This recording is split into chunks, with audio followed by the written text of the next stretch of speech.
जयपुर में बीते 5 दिसंबर को हुए सुखदेव सिंह गोगामेड़ी हत्याकांड में शूटर रोहित राठौड़ की दुश्मनी भी सामने आ चुकी है। दोस्तों, बताया जा रहा है कि रोहित राठौड़ की लगभग 7 साल पहले से सुखदेव सिंह गोगामेड़ी से रंजिश थी। आज के इस वीडियो में आपको पूरी खबर बताएंगे, साथ ही आपको ये भी बताएंगे कि सुखदेव सिंह गोगामेड़ी के हत्यारे कहां कहां पर भागे, उनका क्या प्लान था और पुलिस ने किस तरह से एसटीएफ का सहारा लेकर उनको पकड़ने में कामयाब रही। दोस्तों, सबसे पहले आपको बता दूं कि जिन शूटर्स ने सुखदेव सिंह गोगामेड़ी की हत्या की थी उनमें एक का नाम नितिन फौजी और दूसरे का नाम रोहित राठौड़ बताया जा रहा है कि रोहित राठौड़ की आज से लगभग 7 साल पहले गोगामेड़ी से एक पुरानी रंजिश थी और इसी के चलते वो गोगामेड़ी को मारने के लिए तैयार हो गया था।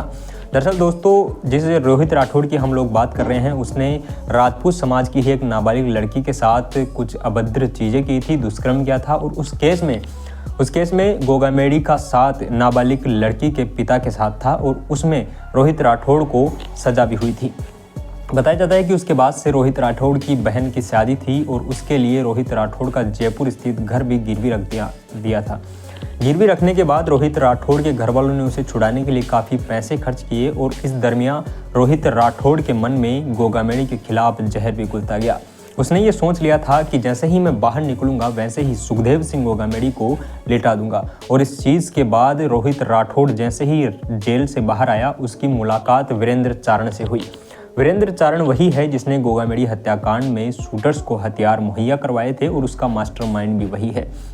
वीरेंद्र चारण और महेंद्र मेघवाल, जिस पूजा सैनी की हम लोग आपको पिछले कई वीडियोज़ में बात भी बता चुके हैं। हमने आपको बताया था कि पूजा सैनी नाम की एक लेडी डॉन है जिसने शूटर्स को अपने जयपुर स्थित जगतपुरा स्थित मकान में पनाह दी थी और उसका बॉयफ्रेंड जिससे वो लिव इन में साथ रह रही थी, महेंद्र मेघवाल। हालांकि महेंद्र मेघवाल अभी फरार चल रहा है, लेकिन इन तीनों को ऑपरेट करने वाला एक ही शख्स था और वो था लॉरेंस गैंग का रोहित गोदारा, जो अभी दुबई में बैठा है।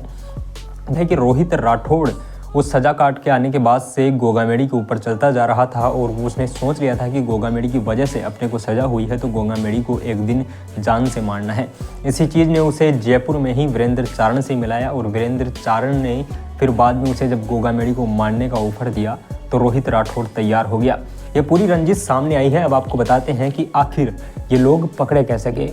गोगामेड़ी को मारने से पहले ये लोग पूजा सैनी और महेंद्र मेघवाल के जगतपुरा स्थित निवास स्थान पर थे। लगभग 5-6 दिन वहाँ पर वो रुके। उसके बाद में उन लोगों को जैसे ही इनपुट मिला कि गोगामेड़ी को आज मारना है, ये दोनों अपने एक दोस्त के साथ वहाँ पर बगरू निकले और बगरू निकलने के बाद वो वहाँ पर गोगामेड़ी के निवास स्थान पर आए। हालांकि दोस्तों, जिस नवीन शेखावत की बात की जा रही है और जिसके थ्रू ये लोग गोगामेड़ी से मिले थे, उनका इनसे क्या कनेक्शन है और लॉरेंस गैंग से क्या कनेक्शन है वो अभी तक सामने नहीं आया है। आपको बता दें, गोगामेड़ी की जिस वक्त हत्या हुई थी उस वक्त इन लोगों को, इन शूटर्स को गोगामेड़ी से मिलाने वाला एक शख्स था और वो गोगामेड़ी का दोस्त था नवीन शेखावत। उसने उनके निवास स्थान पर शादी का कार्ड देने के बहाने वहां पर मिलने गए थे और उसके बाद गोगामेड़ी के साथ ही नवीन शेखावत को भी गोलियां मारकर छलनी कर दिया था। नवीन शेखावत की हॉस्पिटल में ले जाने के बाद वहां पर डॉक्टरों ने उसे मृत घोषित कर दिया। जैसे ही इन लोगों ने गोगामेड़ी को मारा, उसके बाद ये निकले जयपुर से डायरेक्ट कुचामन के लिए। कुचामन नागौर डिस्ट्रिक्ट में पड़ता है, जहाँ पर रोहित राठौड़ का घर है। वहाँ से जाकर कुचामन निकले। कुचामन से सुजानगढ़ की तरफ बस में बैठे और वहाँ से इन लोगों का हरियाणा की तरफ फरार होने का प्लान था, लेकिन इनके पीछे पुलिस लगी हुई थी। ये लोग पहले ही रास्ते में ही बस से उतर गए और वहाँ से उतरने के बाद जैसे ही पुलिस ने बस वाले से पूछा और बस वाले ने बताया कि वो लोग पहले ही उतर चुके हैं। वहाँ पर जाने के बाद बस ने सारे जितने भी पुलिस वाले थे उन्होंने सर्च ऑपरेशन किया और हरियाणा के जितने भी बसें थी उनमें सर्च ऑपरेशन चला, लेकिन वो वहाँ भी नहीं मिले।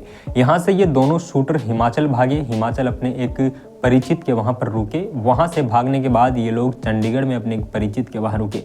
जब पुलिस ने वहाँ पर छापेमारी की तो ये लोग वहाँ भी नहीं मिले। उसके बाद ये वहाँ से भी निकले और वहाँ से निकलने के बाद पुलिस ने इनको दिन में बिल्कुल भी मारना नहीं चाहती थी। दिल्ली पुलिस की एसटीएफ से राजस्थान पुलिस ने सहारा लिया और एसटीएफ ने इनको, राजस्थान पुलिस को ये कहा कि दिन में शूटर्स को पकड़ना मुश्किल हो सकता है क्योंकि शूटर्स के पास हथियार हो सकते हैं और वो काउंटर में फायरिंग भी कर सकते हैं।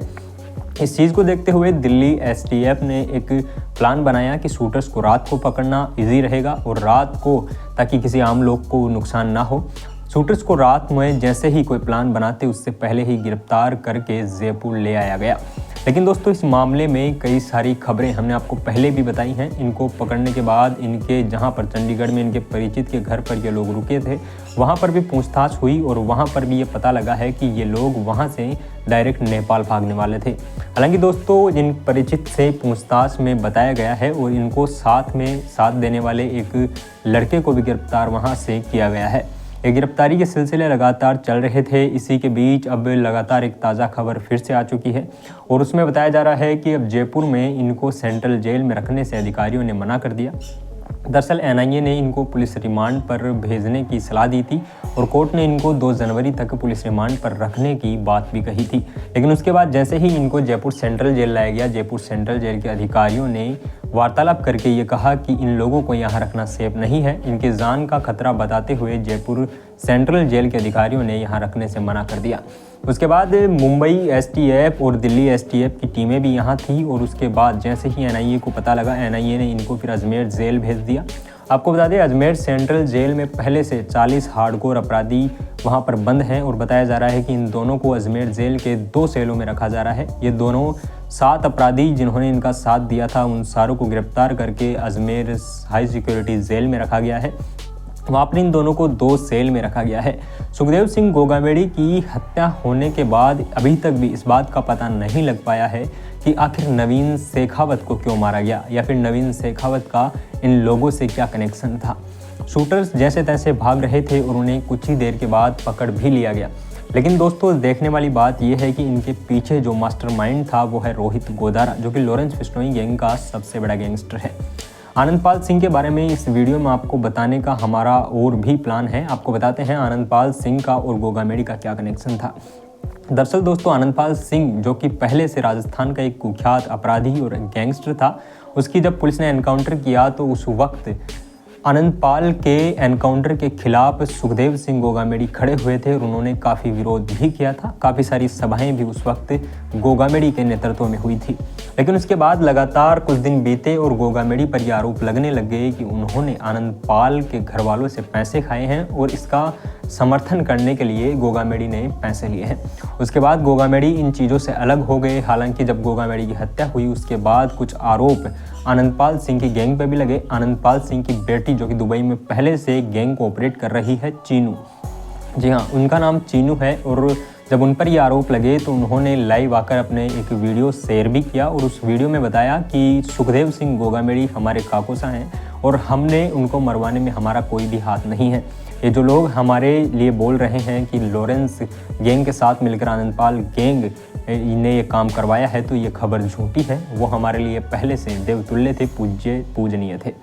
हालांकि आनंदपाल सिंह की बेटी चीनू ने यह भी बताया कि जब उनके पिता की हत्या हुई थी, जब उनके पिता का एनकाउंटर हुआ था, तब सुखदेव सिंह गोगामेड़ी वो अकेले शख्स थे जो उनके परिवार के साथ खड़े हुए थे। ये वीडियो आने के बाद लगभग साफ हो चुका है कि आनंदपाल गैंग का इसमें कोई हाथ नहीं है। बहरहाल आनंदपाल सिंह की बेटी चीनू का हाथ होने की खबरें आखिर निकली कहाँ से, उस चीज़ पर आप लोग को बताते हैं।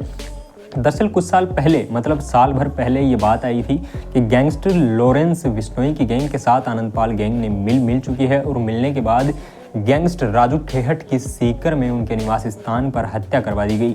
दरअसल इस हत्या में गैंगस्टर लॉरेंस बिश्नोई का हाथ था, लेकिन उसमें आनंदपाल की बेटी चीनू का लॉरेंस बिश्नोई से मिला हुआ होना भी बताया गया था।